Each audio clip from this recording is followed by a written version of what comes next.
Thank you for tuning into Zim Newsbeat TV with Robert Tafumani. Pasakatangira ndipekuti mudzimai wangu vaita umwe nemukadzi wangu. Pasakatangira murume uyu taiwirirana, muzukuru wangu mwana wavatete taiwirirana zvisingaiti. First time ndakatanga kumubata in handed. Ndakati ndamuperekedza kumba kwake ndobva ndadzoka ndobva ndasvika ndobva ndapuwa mvura yekugeza zvakanaka ndobva ndageza ndobva ndavata kudero ndiri munhu anga nostafola ndobva ndahwa have yekuda kustafola ndobva ndabuda ndobva ndaenda kukitchen. Ndisvika kukitchen ndakandowana muzukuru adzoka, mudzimai wangu unotuka ende une hlamba. Kechitu murume muzukuru akarendesa mukadzi wangu munda. Kechitiri vana vatezara mukadzi wangu paakauya musi wa 23 August chichimuka chiri china, changa chiri chitatu chichimuka chiri china, mudzimai wangu akaenda kumusha kwavo. China chaitevera mukadzi wangu akadzoka nevabereki vake akasvika akavata kuchikomba. Vakazouya vakunditi makuseni tavinga zvinhu, vakatora mazenge 4 vakaenda nawo. Ndikangogara ndobva ndangonya ndikazodzoka kuzosungisa chikomba. Ini achingodhila nechikomba nekuti mukadzi atotanga kuuya nhasi. Auya nhasi murume ndakamusungisa kwane mango nemasakadza. Ndamusungisa kwane masakadza chikomba ndobva chabvuma kudero ndobva ndazouya nacho nhasi chikanzi chibhadhere ng'ombe 4. Mudzimai wangu inini akandisungisa, ndambosungisa chikomba, mukadzi wangu akandisungisa kwaSimchembo. Ini mukadzi wangu iye hanaku, ini ndakaenda, iye mukadzi wangu akaedza kuuya. Uku chikomba changa chiite mukadzi wangu akaenda uku chainopuwa chikafu. Mwana wangu akauya uku aipuwa chikafu. Chingoti amenoza vari kutamba asi iye panapa anga aramba. Plus zvimwe zvinhu zvinenge zvichiitika pa munhu iyama yangu. Ndikuzama kuti ngauye titaurirana hadi. Asi inini mudzimai wangu pachangu, inini mudzimai wangu ndomudawo. Ini pane ndinoshanda pana Bengwe. Ndiri caretaker. Pavakatotora chikafu, pavakatotora zvinhu akandisiyira mabhagedhi 8. Iye akatora mamwe akati sezvo ndine vana izvozvo vana vangu kana ndizive kuti vari kudzidza asi vari kuti pavakadzidza ndipapo pakakwana, havasi kudzidza. Ndiyo mutora mudzimai wangu. Hazvina mhosva kuti akambono ndinomutora mudzimai wangu ndomudai. Ndaona mudzimai wenyu akazvitakura. Saka muri kuti kudii pamusoro pemwana akatakurwa? Akatakurwa iyeyo. Ichi ndicho chamendena dumbu iro. Ini ndinozotanga kumendena kana dumbu razvagwa. Ndoda kuripwa. Mudzimai wodzoka hake kumba. Zvinoitika isusu vechirume zodana ende zoda moyo. Usazviti kana ukazowana zvaitika wotora chimwe chinhu woshandisa weapon. Zvakashata. Kana mukadzi akusunungura akusiya hako uri mupenyu zvinenge nani, because upenyu ndohwa. Because kana warasika mvura ikadeuka chero wotimba neuchisa haufa wakaibata. Ipapo ndo pandisingazivi nekuti chinoziva munhu zvinhu zviri mumwoyo make. Chinonzi rega chinhu chawakabata hakuna chiri mumwoyo make. Haisi pfuma. Inini apa ndishongoti muzukuru wangu zvaakaita akandigwadzisa, akandibaya panyama nete. Yaari kuita muzukuru izvozvo akatotengera stand mukadzi wangu kwavatezvara kwachina kunotone ng'ombe dziriko dzakaindisa chikomba kwavatezvara. Handina, hakusi kutanga kurambana nemudzimai wangu, takamborambana neiyoyi ndobva ndaenda aiyo anga ari umwo. Ndobva atiti meya tiinde tonokumbirana uregerwa nasekuru. Mudzimai wangu ini ndikuti unokumbirana uregerwa nasekuru akandiendisa kudare aida unonipa gupuro. vanatizara vakaenda kusaidi kwangu vandida kuona kuti gubhu rachino uri kupani. Tikadzokerana nemukadzi wangu, tadzokerana mukadzi wangu takagara. Tine vana vatatu nhumbu yechina.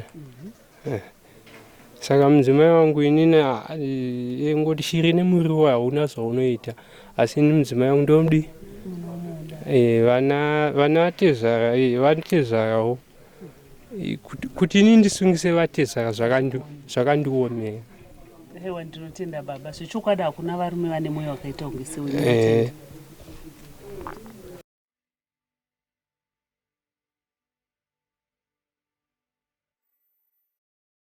Imbe ashandi ana kana chainacho ipapapa anongora ari munhu nehembe yake.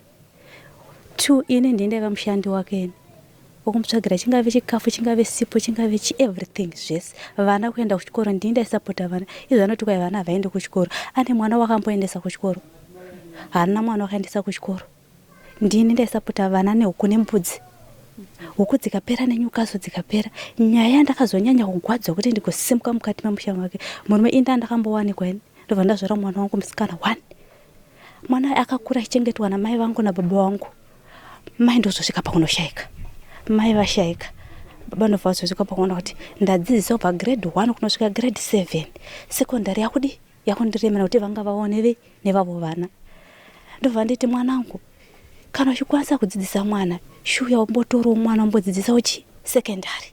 Anditi zvoshuya ndakaya ndikataura naye murume akanditi ndanotora chi mwana. Anditi ndikaenda ndikatora mwana ndikaisa mukati memusha ndikagara naye mwana uya. Form 1 ndakatenga vakati form 1 vave 2 ndikatengesa mbudzi ndikatengesa huku. Vana vakaenda pachikoro pana Bengwe. Vana avaenda pachikoro. Anditi pakazoita mvura tarima. Baba vangu ndobva nditi mwanangu ndikukumbira kuti mbuye mundibetsere kukuhwa mbeu dzangu. Ende ndakauya zveshuwa ndobva taenda kukuhwa mbeu dzipi dziya. Asi yakati ese yanga iri nhimbi yakatadza kupedza kuunganidza chibage chipi chiya. Ndobva tazosara vana kwete ine ndega, takawanda vana vababa vedu. Ndobva tasara tese vakomana nevasikana tichiunganidza mbeu dzipi dziya. Ndobva ndazodzokera kumba kwangu uri musi wechina. Ndichinosvika ndisati ndambosvika payadi ndakatanga kufonegwa namusikana ainzi Maudisena. Akati mbuya muripi? Ndikati ndiri murodhi Muzukuru ndiri kuuya. Zvikanzi mbuya uda zvaikwanisa masvika kuri. Akafona aita zvokuchema zvikanzi Belinda hapo adzingwa nasekuru bashandi upai pamba. Ko adzingwa nemhaka yei? Zvikanzi kuti ndikutsanangurire pafoni mbuya azvidini? Azviti. Ndikati aiwa ndinosvika. Poshuwa ndikafamba ndikasvika ndobva ndinosvika pamba. Ana usvika ndiita zvokupopota. Aiwa ndakasvika vana vangu niye Belinda wandakabva naye ozoita shandewo natawana kilo. Ndakaona vana vakaita ma1 manzwa vamwe varuko vana Belinda pakangodzengwa akakwanisa kusimuka ndobva aenda kwavatete vangu kuzarova. Akati pano sezvo ini hangu ndisiri mwana wepapi wepano zviri nani ndibve ndisiye papi.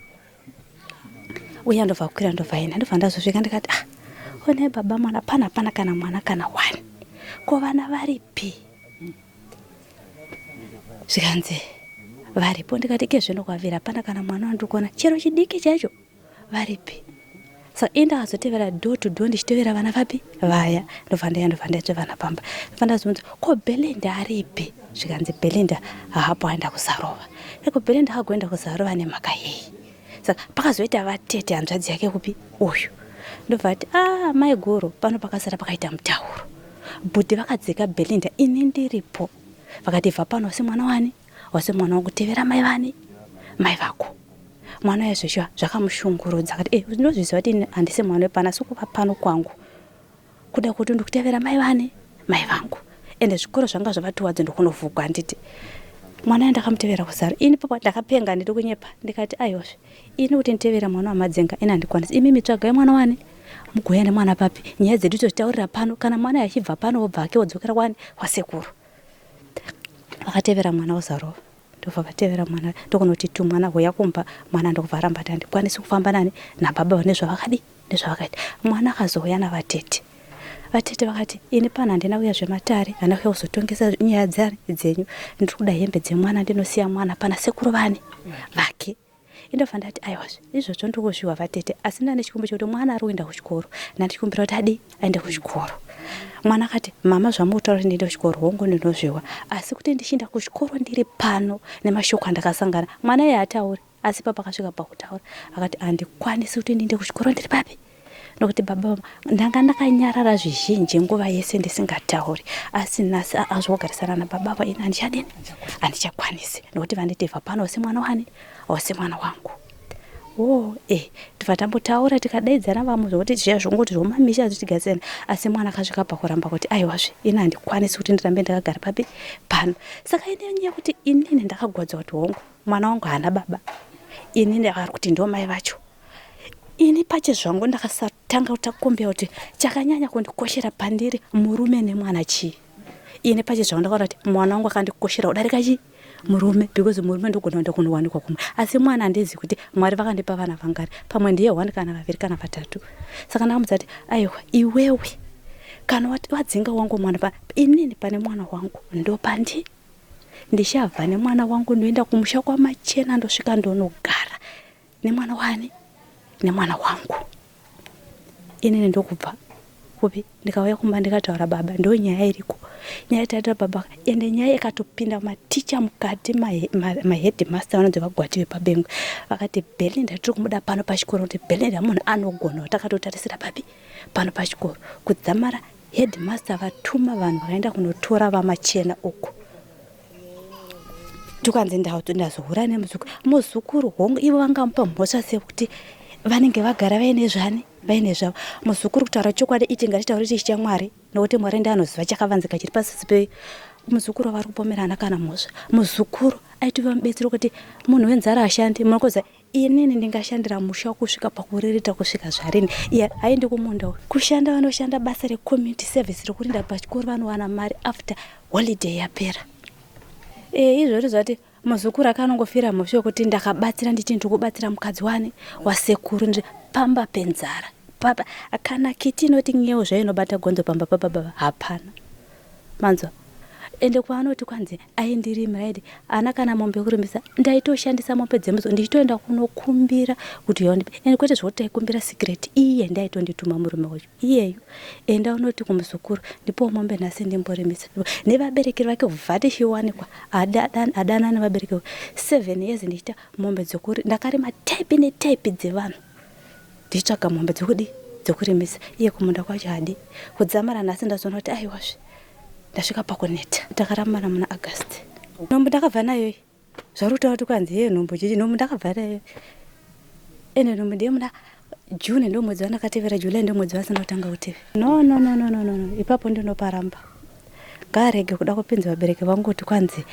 vakazodai vakadai iye nene nyaya dzedu ngadzinangane tiri vangani ngarege kupinza pa iye asingarege unosoti vangu ni vabereki vari wrong nevake vanotori nezvavaindikanganisa zvandisingadi kutaura sekuti ndaizvitira kuti ndiri mwana wani wavo zvakawandisa. Saka atidi kutsvaga zvimwe zvinenge zvakavanzika zviri kuseri nokuti ipapo tadauramba kuzoita zvinozotaura nezvimwe zvisingazoiti. Saka ini ndinge singadi zvipi nguva inosvika ndosaka tati Sunday tinenge tiri pano ina handichavadi ivo chero vakandidachira zvikanzi vauya nekupirudzi ina hangu mwana wamachena ndati no handidi hangu handidi chero vakati vabhadharisa muzukuru wavo ngavabhadharisa asi nezvavo ndati handidi itiri ndandashingirira sibhati ndaneta moyo wasvika pakuneta nyama ingada sibhati moyo wadi madzimai anenge vaparonza kuti vadzimai ukaona wanzi wawanikwa ukafigwa nemurume uine mwana zivati wapinda dambudziko roupenyu usingaperi nemwana upi ene mwana yekuchengeteka kwake kunonetsa zviri nani ushingirire kuti hangu ndichengete mwana wani nokuti hakuna murume anofakada kuchengeta mwana asiri wake vana ivo vane matambudziko. Ndirogwadza ndasi mwana wangu akazoramba chikoro zvachose akati mama chiramba ende handina shuwa kuti kwanzi ndichawanikwa futi tukaenda senga background kunowanikwa wanzi kwaiko vakamusha futi aiwa ndogara hangu nevana vangu handidi because ndatambura nguva yareba handidi.